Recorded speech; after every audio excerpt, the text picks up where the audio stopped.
দেখলে তো তোমার মা আজকে কি সিন ক্রিয়েটটাই না করলো। ইস, কোনো মানে হয়? এইসব 5 স্টার হোটেলে ডিনার করতে কেউ কখনো নিয়ে যায় ওরকম একটা ইলিটারেট মহিলাকে? রাগে গজগজ করতে করতে কথাগুলো বলল মল্লিকা। আজকে পারদ খুব চড়েছে। পার্থ তাই মিনমিন করে উত্তর দিল, আমি কি করব, তাতান জেদ করলো বলেই তো নিয়ে যেতে হলো। আফটার অল আজ ওর বার্থডে। কথাটা শুনে মল্লিকার পারদ আরও চড়ল, সঙ্গে গলার রেঞ্জও। What do you mean? এখন যদি জন্মদিনে তোমার ছেলে বলে যে বাবা যাও গিয়ে গঙ্গায় ঝাঁপ দাও, তুমি দিয়ে দেবে? প্রশ্নটা শুনে নীরবতা পালন করা ছাড়া আর কিছুই করার ছিল না পার্থর। তবে মল্লিকা আর নীরব থাকলো না, বলেই চলল, কি করতে যে বাবা মার কথা না শুনে তোমার মতো একটা অজপাড়া গায়ের ছেলেকে বিয়ে করলাম কে জানে। লোকে এমনি এমনি তো বলে না ফ্যামিলি কালচার ক্লাসের কথা, কারণ আছে। আজ বুঝছি তোমার মতো একজন এত বড় গাইনোকোলজিস্টের মা যে এ ফর অ্যাপেলও জানে না, সেটা কেউ বাইরে থেকে দেখে বুঝবে? ইস, আজকের পার্টিতে আমার সব অফিস কলিগ, কলেজ ফ্রেন্ডস, রিলেটিভসরা এসেছিল। কি ভাবলো আমাদের ব্যাপারে? I feel so insulted. এক নিঃশ্বাসে কথাগুলো বলে মল্লিকা এবার থামল দম নেওয়ার জন্য। তখনই ঘরের দরজায় টোকা। ভাঙা গলায় খুব আস্তে জিজ্ঞাসা করল, বাবু আসবো? এতক্ষণ যার জন্য বাবুকে ফ্যামিলি আর ক্লাস নিয়ে এত কথা শুনতে হলো, সেই মহিলাকে হঠাৎ চোখের সামনে দেখে বাবুরও মাথাটায় আগুন জ্বলে উঠল। বেশ দাঁত মুখ খিঁচিয়েই ডক্টর পার্থ বসু তাঁর মাকে বলে উঠল, এত সব ব্যাপারে ন্যাকামি করো কেন বুঝতে পারি না। চলেই তো এসেছো ঘরের মধ্যে, এখন পারমিশন নেওয়ার কি কোনো মানে আছে? ওহ সরি, তুমি তো আবার পারমিশনের মানে বুঝবে না। বলছি অনুমতি নেওয়ার কি কোনো দরকার আছে? কথাটা শুনে দরজার ওপারে দাঁড়িয়ে থাকা মহিলাটা থতমত খেয়ে গেল। তারপর কোনো মতে কথা সাজিয়ে আমতা আমতা করে বলল, না আসলে প্রেশারের ওষুধটা শেষ হয়ে গেছে, 2 দিন হলো। তুই কি একটু এনে দিতে পারবি? পারবো না। কি করবে? অ্যান্ড আই ডোন্ট থিঙ্ক যে তুমি এত সহজে পরলোকে যাবে। আমার লাইফটাকে হিল না করে তো তোমার যাওয়া হচ্ছে না। কথাটা শুনে এবার মল্লিকা বলে উঠল, থাক পার্থ, আমাকে শুনিয়ে আর মাকে শাসন করতে হবে না। যতটা ইনসাল্ট হওয়ার তো হয়েই গেছে ওনাকে পার্টিতে নিয়ে গিয়ে। এখন বাড়িতে সেই সিন ক্রিয়েট আর পোষাচ্ছে না। এরপর আর মল্লিকা ওই ঘরেই থাকলো না। খাটের ওপর রাখা বালিশটা তুলে পাশের ঘরে শুতে যাওয়ার জন্য পা বাড়ালো। পার্থ বুঝল এটা ওর পানিশমেন্ট। এখন এই ঝামেলা, অন্য ঘরে শোয়া দরকার ছাড়া কথা না বলা চলবে প্রায় 7 দিন। ব্যাপারটা ভেবেই আবার ছড়ানো ছেটানো রাগটা এসে জমা হলো দরজার ওপারে দাঁড়িয়ে থাকা মায়ের ওপর। সব তোমার জন্য হলো। তুমি বোঝো না তুমি আমাদের সোসাইটিতে মেশার মতন মানুষ না। আমি বললাম আর তুমি নাচতে নাচতে চলে গেলে হ্যাংলার মতন। তুমি তো তাতানকে মিথ্যা বলতে পারতে যে তোমার শরীর খারাপ, তাহলেই তাতান আর জেদ করতো না। কিন্তু না, সব সময় আমাকে সব জায়গায় লজ্জা দিতেই হবে। জাস্ট কিছু বলার নেই। কোনো পজ না নিয়ে কথাগুলো বলা শেষ করেই ধাম করে পার্থ মায়ের মুখের ওপর দরজাটা দিয়ে দিল। মলিনা দেবীর হঠাৎ চারিদিকটা ঝাপসা হয়ে এলো, চোখে বড্ড জল জমেছে। সত্যিই কি উনি হ্যাংলা? জন্মদিনে নাতির মুখের ওপর না বলতে পারেনি, মিথ্যা কথা সাজিয়ে গুছিয়ে বলতে পারেনি, তাই উনি হ্যাংলা। প্রশ্নগুলো বারবার মনে ভিড় করতে থাকলো, আর চোখে ভেসে উঠল পার্টিতে আসা লোকগুলোর হাসি হাসি মুখ। সবাই হাসছিল ওনাকে দেখে, মজা নিচ্ছিল একজন গাইয়ার। আসলে সেদিন পার্টিতে সব কন্টিনেন্টাল ডিশ হয়েছিল, পাস্তা, পিৎজা, নুডলস, মেক্সিকান কারি, পনির পাসান্দা, এইসব। যেই সব খাবার চোখে দেখা তো দূরে থাক, নামও শোনেননি কখনো মলিনা দেবী। তাই বৌমা যখন তাঁর হাই ক্লাস সোসাইটির ফ্রেন্ডসদের জন্য হাই হ্যালো করছিল, তখন মলিনা দেবী সবার সামনেই বৌমাকে প্রশ্ন করে ফেলেন, বৌমা, বলছিলাম কি বেগুন ভাজা, সোনামুগের ডাল, ছেঁচড়া এসব কিচ্ছু হয়নি? ওই শুয়োপোকার মতো ওগুলো টেবিলে কি সাজানো আছে? ওগুলো লোকে খেতে পারবে নাকি? ব্যাস, কথাটা শুনেই মল্লিকার মুখ লাল লজ্জায়। আশেপাশে সবাই তো যেন লাফটার শো দেখার মতন হো হো করে হেসে উঠল। পাশে দাঁড়িয়ে থাকা একজন মহিলা হাসি মুখেই বলে উঠল, aunty, are you out of your mind? আপনি কি বলছেন এসব? মলিনা দেবী বোকার মতন মুখ করে আর একটা প্রশ্ন করে ফেলল, আংটি? মা, তুমি আমাকে আংটি বলে কেন ডাকছ? আমি তো তোমার মাসিমা হই। কথাটা শেষ হতেই মল্লিকা সবার সামনেই চিৎকার করে উঠল, আপনি থামবেন মা? Just stop it please. কিন্তু ততক্ষণে যা হবার হয়ে গেছে। পুরো পার্টিতে ইনভাইটেড গেস্টরা তখন মুখ টিপে টিপে হেসে মজা লুটছে। মল্লিকার মাসিতা আবার ওকে সরাসরি বলেই ফেলল, leave it Mallika, we understand. তোর হাজব্যান্ড জুয়েল হলেও ফ্যামিলিটাকে ভালো চুজ করতে পারিসনি। মিনিমাম সেন্সও কাজ করে না মহিলার। একে নিয়ে এইসব জায়গায় আসাটা তোদের উচিত হয়নি একদম। সেই দিন কথাটা যেন তীরের মতন এসে বিঁধেছিল মল্লিকাকে, আর তার রেশ চলেছিল 7 দিন। পার্থর সঙ্গে কথা বন্ধ, বাড়িতে রান্না বন্ধ, আর শাশুড়ি মাকে চোখের সামনে দেখলেই তেলে বেগুনে জ্বলে ওঠা।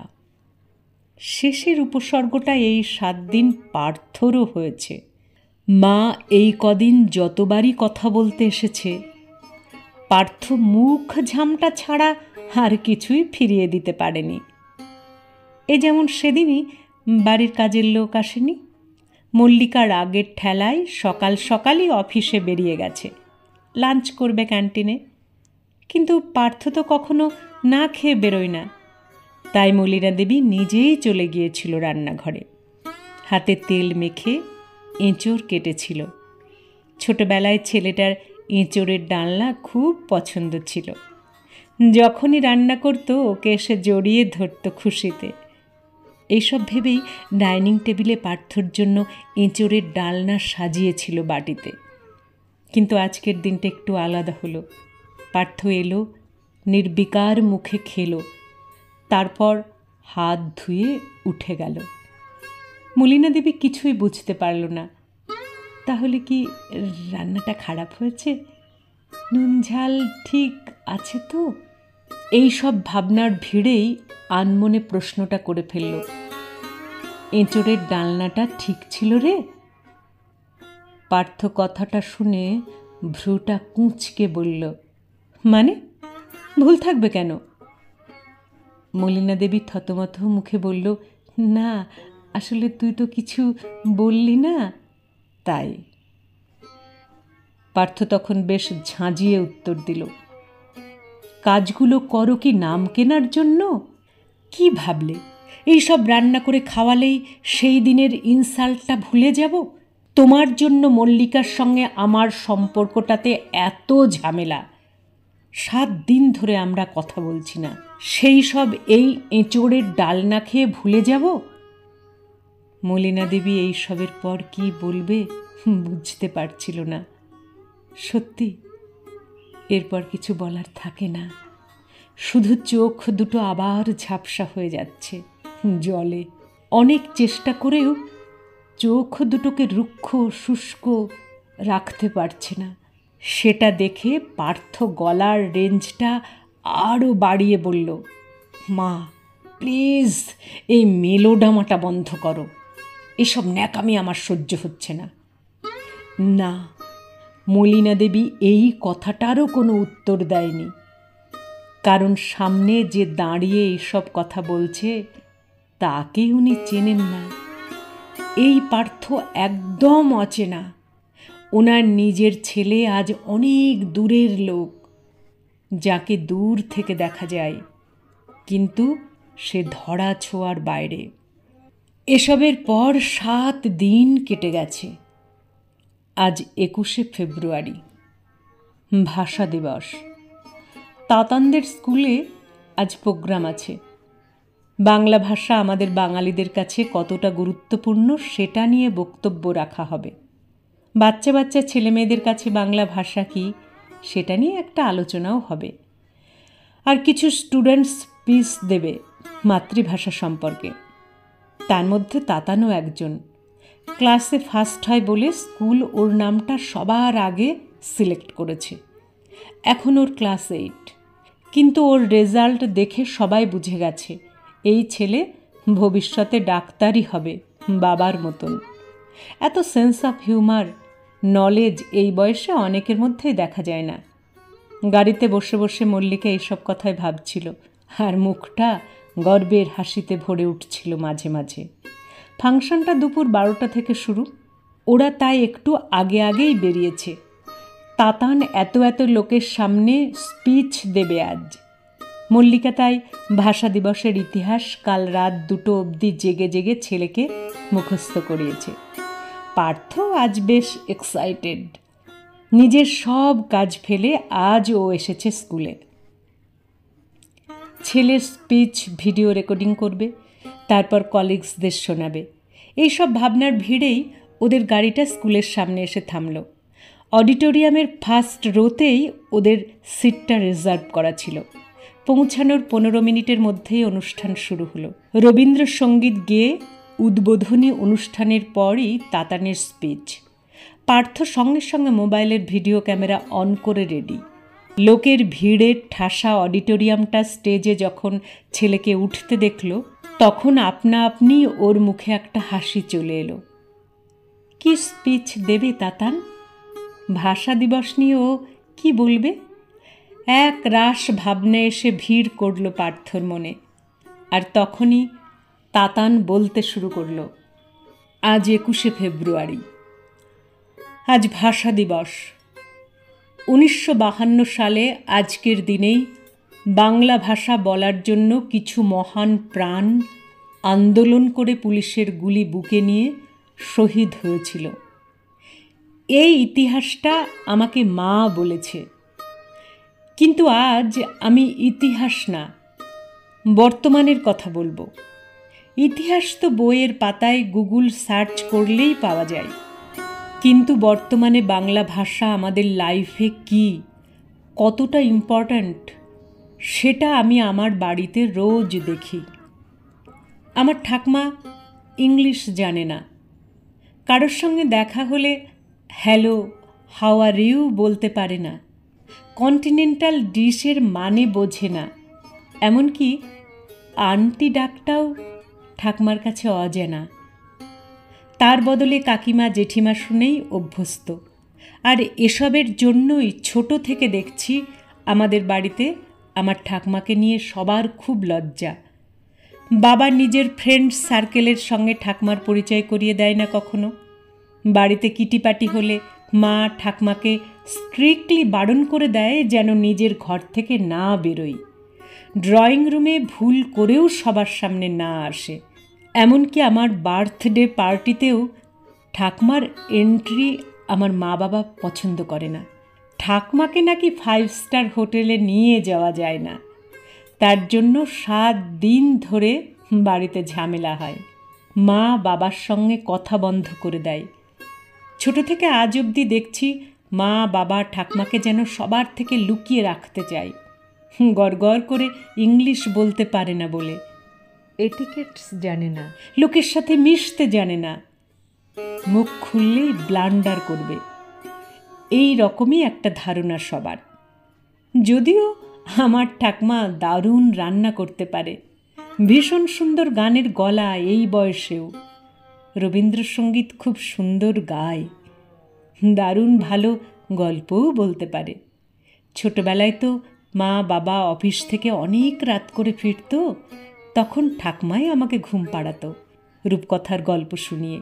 না, ফেয়ারি টেলের মানে না জানা থাকলেও ব্যঙ্গমা ব্যঙ্গমী কি কথা বলে সেটা জানে ঠাকমা। কিন্তু ওই যে বললাম, ফেয়ারি টেলে যে ক্লাসটা আছে সেটা ব্যঙ্গমা ব্যঙ্গমীতে নেই হয়তো, তাই মা বাবা বলে ঠাকমারও কোনো ক্লাস নেই। আজ 21শে ফেব্রুয়ারিতে তাই এই কথাটাই মনে হচ্ছে। মানে আমার বাড়ি বাকি 365 দিনের ছবি দেখে এই কনক্লিউশনেই এলাম, এখন বাংলা ভাষাটা বাতিল ভাষা, শুধু বাংলায় কথা বলাটা লজ্জার। সে আমরা এই ভাষা দিবসে যতই স্পিচ দিই না কেন, যতই ইতিহাস শোনাই না কেন, আমাদের মধ্যে বাংলা ভাষা এখন শেষ। আর আমি নিজের বাড়িতে রোজ সেই শেষটার একটা ছবি দেখি। স্পিচটা শেষ করে স্টেজ থেকে নিচে নেমে খুব অদ্ভুত চোখে তাকিয়েছিল তাতান ওর মা বাবার দিকে। সেই দৃষ্টিতে একটা জমা রাগ ছিল, একটা খারাপ লাগা ছিল। সেই দিন তাতানের স্পিচ শুনে কেউ হাততালি দেয়নি অডিটোরিয়ামে, সবাই কেমন নিস্তব্ধ ছিল। আসলে বাস্তবের মুখোমুখি হয়েছিল হয়তো সবাই, রোজকার বাংলা ভাষার বাস্তবের। আর সেই দিন হাজার চেষ্টা করেও পার্থ আর মল্লিকা নিজের চোখ দুটোকে ওপরে তুলতে পারেনি, বারবার লজ্জায় সেটা নিচে নেমে যাচ্ছিল। পার্থর ভেতরে একটা জমা কষ্ট হঠাৎ যেন এসে জমা হলো। সত্যি, যেটা ওর ছেলে বুঝলো এই বয়সে, সেটা পার্থ এত সাকসেসফুল একটা মানুষ, এত বড় একজন ডাক্তার হয়েও বুঝতে পারল না। মাঝে মাঝেই ভিড় রাস্তায়, ট্রাফিকের জ্যামে মায়ের মুখটা ভেসে আসছিল চোখের সামনে। সত্যি তো, মা কি সুন্দর গান গাইতো, কত সুন্দর সুর ছিল মায়ের গলায়। এতদিন যেন ভুলেই গিয়েছিল পার্থ সেই সুরটাকে। মা তো ওকেও ছোটবেলায় রূপকথার গল্প শোনাতো, রাজপুত্র, রাজকন্যা, রূপকথার দেশ। আর আজ পার্থ তো ওর মার সাথে 2 মিনিট বসে কথাও বলে না দরকার ছাড়া। কি করে, কবে ওর মা ওর কাছে লজ্জা হয়ে গেল, ও বুঝতেই পারল না। কথাটা ভাবতে ভাবতেই ফ্ল্যাটের সামনে এসে গাড়িটাকে থামালো, লিফটে উঠে 4 তলার বাটনটা প্রেস করলো। একটা সময় স্কুল ছুটি হলে মাকে দেখার যে একটা তাড়া থাকতো, আজও ঠিক সেই রকম একটা তাড়া আছে ওর, মাকে দেখতে, মায়ের সাথে কথা বলতে খুব ইচ্ছে করছে আজ। ফ্ল্যাটের দরজার সামনে এসে তাই জোরে জোরে কলিং বেলটা বাজালো। 2 মিনিটের মধ্যেই কাজের মাসি মিনতি দরজাটা খুলতেই পার্থ হুড়মুড়িয়ে বাড়ির মধ্যে ঢুকলো। কেমন যেন উদ্ভ্রান্তের মতন লাগছে ওকে। ড্রয়িং রুমের কোথাও মাকে দেখতে না পেয়ে মালতীকে প্রশ্নটা করে ফেলল, কিরে, মা কোথায় রে, তাড়াতাড়ি বল।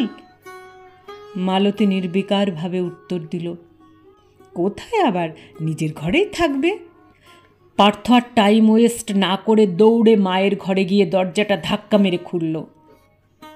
আর হঠাৎ পাটা থমকে গেল। ঘরের মাটিতে মা পড়ে আছে, নিথর একটা শরীর, তবে মুখে একটা শান্তি, জীবন থেকে মুক্তি পাওয়ার শান্তি। পার্থ সেদিন মাকে অনেক ডেকেছিল, অনেকবার মার শরীরটা ধরে ঝাঁকিয়েছিল, অনেক চেষ্টা করেছিল মায়ের সাথে কথা বলতে, কিন্তু সেদিন মার কোনো উত্তর দেয়নি। মা সারা জীবনের মতন চুপ করে গিয়েছিল। পার্থ মায়ের নিথর শরীরটা বুকে জড়িয়ে ধরে বসেছিল অনেকক্ষণ। ওর যেন মনে হচ্ছিল, মাকে যদি এইভাবে আগলে রাখা যায়, ফিরিয়ে আনা যায় নিজের কাছে, কিন্তু পার্থ বুঝতে পারেনি সময় শেষ। কিছুক্ষণ বাদে যখন মল্লিকার তাতান ঘরের নিস্তব্ধতা ভেঙে ভেতরে ঢুকল, তখন ওর সম্বিত ফিরল। মায়ের ঠান্ডা শরীরটা ওকে বুঝিয়ে দিল হঠাৎ যে সব শেষ। 3 ঘন্টা বাদে ডেথ সার্টিফিকেটে লেখা ছিল স্ট্রোক অ্যাট্রাক্টের জন্য মৃত্যু। পার্থর রিপোর্টটা চোখ বুলিয়ে যেন পাটা টাল খেয়ে গেল। 2 সপ্তাহ আগে তাতানের জন্মদিনের দিন রাত্রিবেলা মা ওর ঘরে এসেছিল না প্রেশারের ওষুধের কথা বলতে, আর ও মুখের ওপর দরজা বন্ধ করে দিয়েছিল। তারপর তো ও ওষুধের কথাটা ভুলেই গিয়েছিল।